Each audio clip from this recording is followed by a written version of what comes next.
este video vamos a hablar de la ley de seno y coseno, que son leyes que se utilizan exclusivamente para triángulos que no son triángulos rectángulos, sino que son triángulos oblicuos. Entonces miremos cómo está estructurado o cómo debe estar estructurado un triángulo para que pueda aplicarse sobre él la ley de senos y de cosenos. Entonces lo primero es que tengamos en los vértices letras mayúsculas que pueden identificar los ángulos, puede ser A, B y C, y que los lados opuestos de cada uno de esos vértices sean las mismas letras pero en minúsculas, A, B y C. Entonces, con esas letras mayúsculas que identificamos los vértices, no solamente identificamos el triángulo, podemos decir que el triángulo se llama el triángulo ABC, sino que también vamos a identificar los lados de esos triángulos con las letras minúsculas y los ángulos con esas mismas letras mayúsculas. Entonces tenemos el ángulo A, el ángulo B y el ángulo C, y por ende el lado A, el lado B y el lado C. ¿Qué dice el teorema del seno? El teorema del seno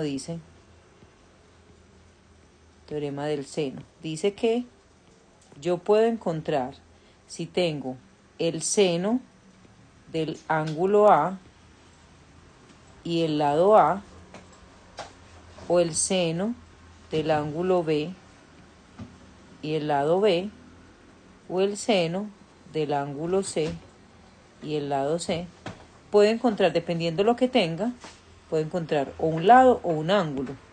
Aquí va a ser muy fácil identificar cuándo voy a aplicar yo el teorema del seno, porque el teorema del seno se utiliza cuando una de estas letras está repetida, o repito el ángulo A y el lado A, o el ángulo B y el lado B, o el ángulo C y el lado C.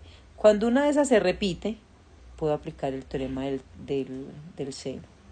Porque a mí en un ejercicio de triángulos me deben dar 3 datos y me deben pedir 3 datos. Entonces, si de esos 3 datos coinciden un ángulo y un lado, entonces puedo aplicar teorema del seno.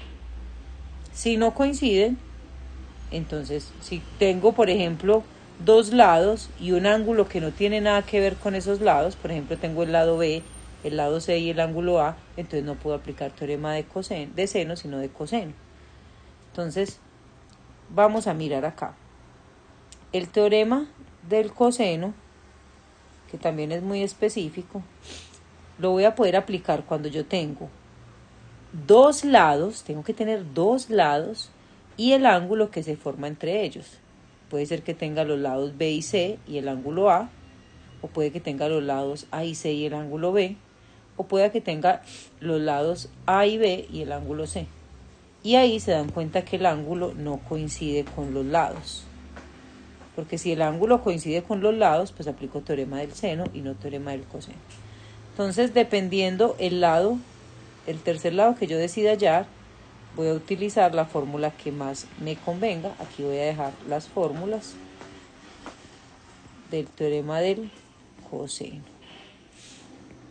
Entonces, voy a irlas colocando acá.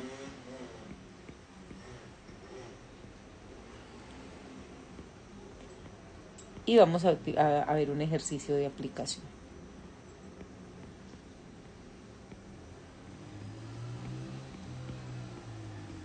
Ahí están las fórmulas ya completas del teorema del coseno. Entonces vamos a mirar un ejercicio donde yo pueda aplicar alguno de estos 2 teoremas. Entonces empecemos mirando este ejemplo. Supongamos que yo tengo este triángulo y que de este triángulo me dan 3 datos. ¿Qué datos me van a dar a mí?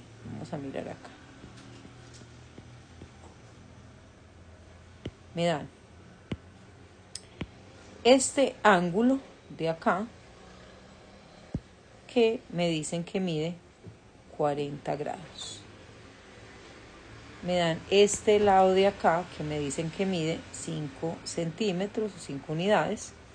Y me dan este otro lado de acá, que me dicen que mide 7 unidades o 7 centímetros. Como pueden ver, en este triángulo yo no tengo forma de definir, no tengo letras, pero yo se las puedo colocar para poder guiarme con ellas. Entonces lo que yo voy a hacer es que voy a colocar que me va a guiar por el mismo triángulo que tengo arriba. Entonces digo que este es el ángulo B, este sería el ángulo A, este sería el ángulo C, y obviamente este sería el lado A, este sería el lado C, y no tendría el lado B. Entonces, el teorema del coseno es el que yo tendría que aplicar acá, porque tengo los dos lados y el ángulo que se forma entre ellos. Cuando tengo esas características, voy a utilizar el teorema del coseno. Entonces, el teorema del coseno me va a permitir encontrar el lado que me hace falta, que en este caso es el B. Entonces, para encontrar el lado B voy a utilizar el lado A al cuadrado más el lado C al cuadrado menos 2 veces el lado A por el lado C por el coseno del ángulo B, que sería 40 grados. Entonces eso lo tenemos que hacer nosotros en la calculadora. Todo así derecho lo vamos a hacer, aunque podemos decir, bueno, 5 al cuadrado daría 25, 7 al cuadrado daría 49. Pero, ¿para qué vamos a hacer todo eso? Si podemos utilizar de una vez la calculadora para que nos saque ese resultado. Entonces vamos a utilizar todo el resultado sin el cuadrado que está afuera. Entonces me daría 5 al cuadrado más 7 al cuadrado menos 2 por 5 por 7 por el coseno de 40. Entonces lo metemos así derecho en la calculadora y el valor es 20.37. Entonces b al cuadrado es 20.37 centímetros al cuadrado daría eso, pero voy a meter estos valores en raíz para que me dé el valor de B y no el de B al cuadrado. Entonces le voy a sacar raíz a eso y el resultado va a ser 4.51. Entonces ya tengo el valor de B. Después de que tengo el valor de B, como ya tengo un lado y el ángulo correspondiente, porque tengo el lado B y el ángulo B, voy a utilizar el teorema del seno para poder encontrar el valor que me hace falta, o para encontrar otro ángulo. Va a hacerlo así. Como tengo el ángulo B, entonces empiezo con seno de B sobre B y va a ser igual al seno de A sobre el lado A. También lo puedo hacer con el seno de C sobre el lado C, porque tengo esos dos lados. Entonces aquí voy a utilizar seno de 40 sobre el lado B, que me dio 4.51, igual al seno de A sobre el lado A, que me dio queda 5. Entonces vamos a hacer esa división. Vamos a dividir seno de 40 dividido 4.51 y tenemos que ese valor me da 0.14 aproximadamente. Y luego voy a pasar el 5 que está dividiendo al seno de A, lo voy a pasar a multiplicar. Entonces me va a quedar 5 por 0.14 y eso me da 0.71. Entonces esto lo voy a pasar para allá y me da 0.71 igual a seno de A. Y para encontrar el valor de ese ángulo A, yo voy a aplicar, como necesito el valor de A, voy a aplicar la función inversa, o sea, el seno inverso de 0.71.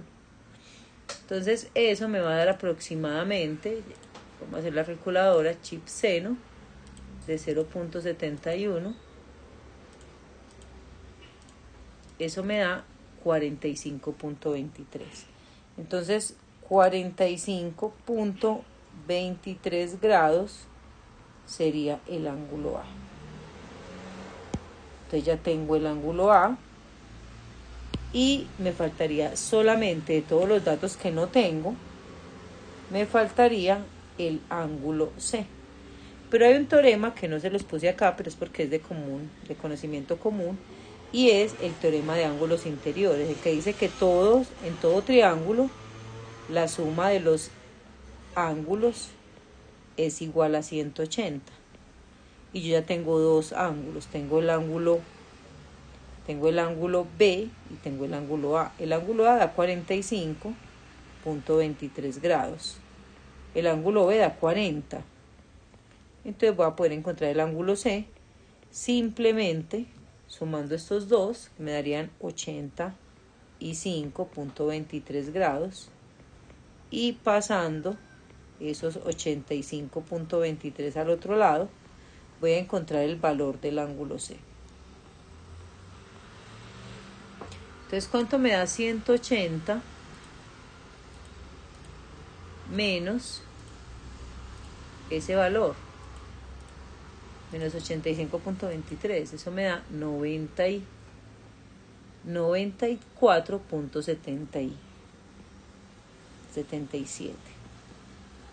94.77 grados sería la última incógnita, el último valor que necesitaría encontrar, porque ya encontré el valor del ángulo A, del ángulo B y del lado B. Y aquí empezamos utilizando el teorema del coseno, pero también utilizamos el del seno y también utilizamos el teorema de ángulos interiores. Entonces, diría yo que un ejercicio que empiece con teorema del coseno es un ejercicio completo donde tengo que utilizar todos los teoremas y es un ejercicio que nos va a servir de mucha ayuda.